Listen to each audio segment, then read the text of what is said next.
எல்லோருக்கும் வணக்கம். உங்கள் அனைவரையும் அகல் கிச்சனுக்கு வரவேற்கின்றேன். நான் இன்றைக்கு இதில் உருளைக்கிழங்கு எடுத்து இப்படி சின்ன சின்னதாக வெட்டி இருக்கிறேன். இதில் ஒரு ஃப்ரைஸ் ஒன்று செய்ய போகிறேன். இது எல்லோரும் நார்மலாக வீடுகளில் செய்கிறது தான், ஆனால் கொஞ்சம் டிஃப்ரெண்ட்டாக கொஞ்சம் டேஸ்ட்டாக செய்வோம்னு சொல்லி நான் அதை இப்படி சின்ன சின்னதாக வெட்டி வச்சுருக்கிறேன். அதை அப்படி செய்து ஒரு வீடியோ போடலாம், அதை இந்த யூடியூப்பில் போடலாம்னு சொல்லித்தான் நான் இப்போ முயற்சி செய்கிறேன். இதே மாதிரி நீங்கள் உருளைக்கிழங்கு எடுத்து இப்படி மெலிசாக வெட்டி எடுக்க வேணும். வெட்டி எடுத்துட்டு இதை நான் இப்போ ஒரு தண்ணி ஊற்றி கழுவ போகிறேன்.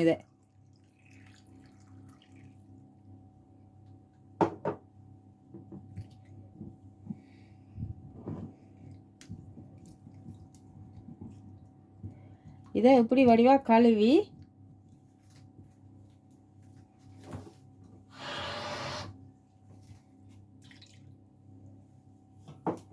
இப்படி ஒரு இதில் வடித்து கொஞ்சம் தண்ணியை வடிய வைக்க போகிறேன்.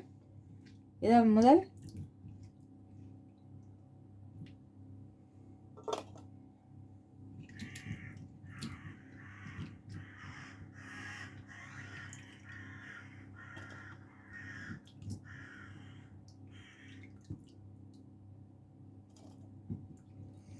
இப்படி செய்தால் கொஞ்சம் மொறுமொறுப்பாக இருக்கும். அதுக்காகத்தான் நான் இதை இப்படி கழுவி எடுக்க போகிறேன்.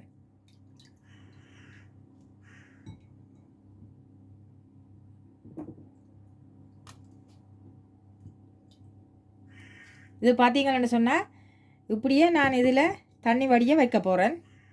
ஃபுல்லாக தண்ணியெல்லாம் வடிஞ்ச பிறகு தான் அடுத்த ஸ்டெப். இப்போது உருளைக்கிழங்கு தண்ணி வடிய வச்சு எல்லாம் எடுத்துட்டேன். இதில் பார்த்தீங்கன்னு சொன்னால் ஒரு 3 டேபிள் டீஸ்பூன் கோர்ன்ஃப்ளவர் போட்டுக்கிறேன், சோளமா. அதோட 1 டீஸ்பூன் மைதா மாவு சேர்க்கிறேன்.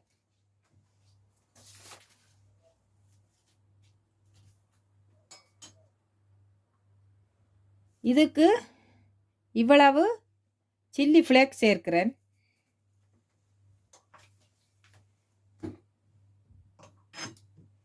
மஞ்சள் சேர்க்கிறேன், மஞ்சள் பொடி.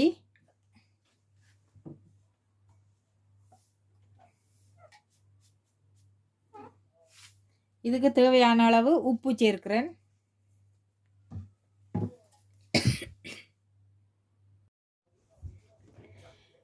இப்போ இந்த கலவையை கொஞ்சமாக தண்ணி ஊற்றி கரைச்சி எடுக்க போகிறேன்.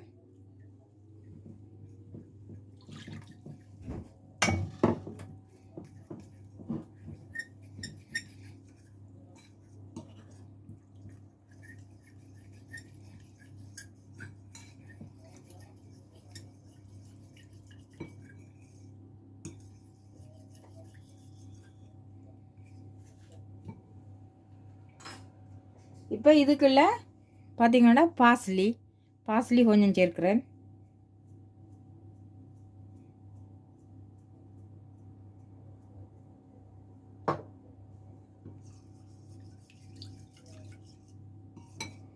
இதுகளெல்லாம் டேஸ்ட்டு வாசனை இதுகளுக்காகத்தான் இதுகளெல்லாம் சேர்த்து செய்கிறது. இது இல்லாதாக்கள் சும்மாவே மாவை கரைச்சி மாவிலே துவைச்செடுத்து பொரிச்செடுத்து சாப்பிடலாம். இப்போ மிக்ஸ் பண்ணுற கலவை ரெடி ஆகிட்டுது. இது இப்படி இதில் ஓரமாக வச்சுட்டு நான் இங்கால ஒரு பாத்திரம் கொண்டு வச்சு சூடுபடுத்த போகிறேன்.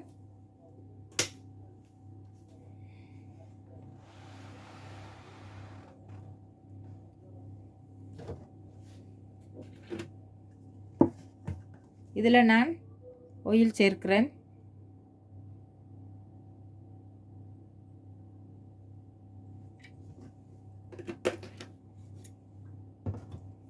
இப்போ இந்த ஆயில் கொதிச்சு வரணும். எண்ணெய் கொதி வந்து கொண்டிருக்குது. நான் இப்போ இதுகளை சேர்க்கிறேன்.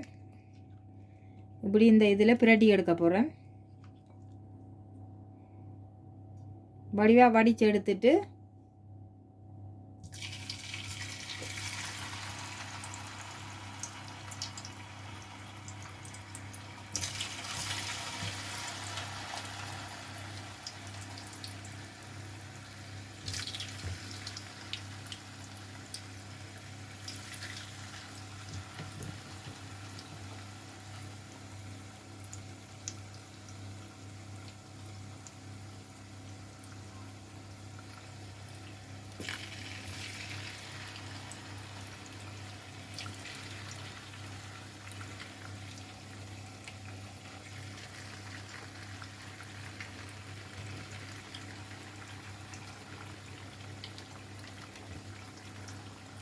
இப்படி எல்லாத்தையும் நான் போட்டு பொரித்து எடுக்க போகிறேன். இப்போ இதை மறுபக்கம் பிரட்டி விடுவோம்.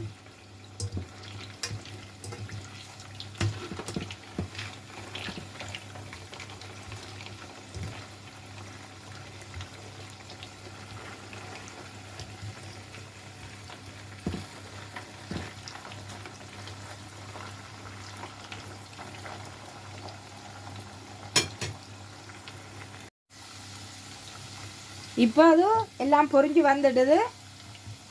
நான் ஒரு பிளேட்டுக்கு மாற்றுறேன்.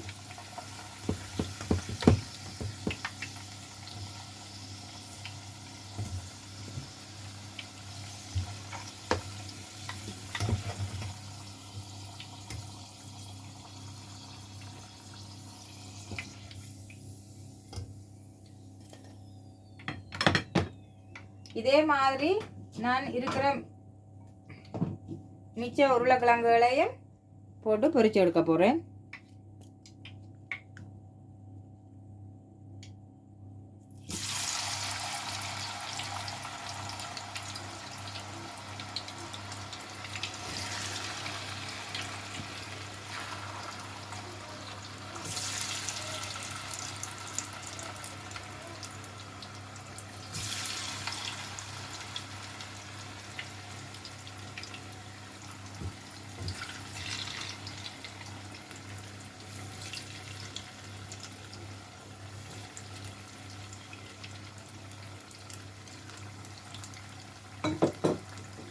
இதே மாதிரி இதையும் பொரிச்சு எடுத்து போட்டு அடுத்த இது எப்படின்னு பார்க்கலாம்.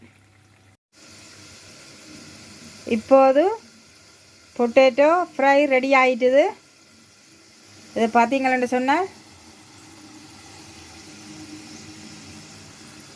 நல்லா கலர்ஃபுல்லாகவும் அதே நேரம் ரொம்ப ரொம்ப டேஸ்டான ஒரு ஃப்ரைஸ் தான் இது. நீங்கள் உருளைக்கிழங்கு சில நேரங்களில் முளைச்சி போயிருக்கும், அதுகளில் தூக்கி வீசாமலுக்கு நீங்கள் இப்படி ஒரு டிஃப்ரெண்ட்டான முறையில் செய்து டேஸ்ட்டாக சாப்பிடலாம். அதே நேரம் நான் இங்கால ஒரு காரமான சில்லி சோஸ் வச்சுக்கிறேன். சில்லி சோஸ் வந்து இது sweet chilli. Sweet chilli use பண்ணாத ஆக்கள் கெச்சப்பும் எடுத்துக்கொள்ளலாம். அதே நேரம் இதில் வந்து நான் மயோனீஸ் வச்சுக்கிறேன். இது எந்த சைட் டிஷ் பிடிக்குதோ அந்த சோஸை வச்சு நீங்கள் இதை தொட்டு சாப்பிடலாம். சிறுவர்களுக்கு ரொம்ப ரொம்ப பிடிச்ச ஒரு ஃப்ரைஸ் இது.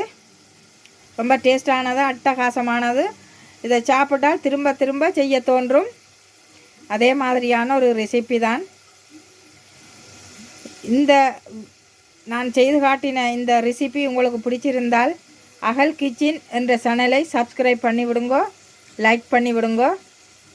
இவ்வளவு நேரமும் எனது அகல் கிச்சன் என்ற சேனலை பார்த்த உங்கள் அனைவருக்கும் மிக்க மிக்க நன்றி.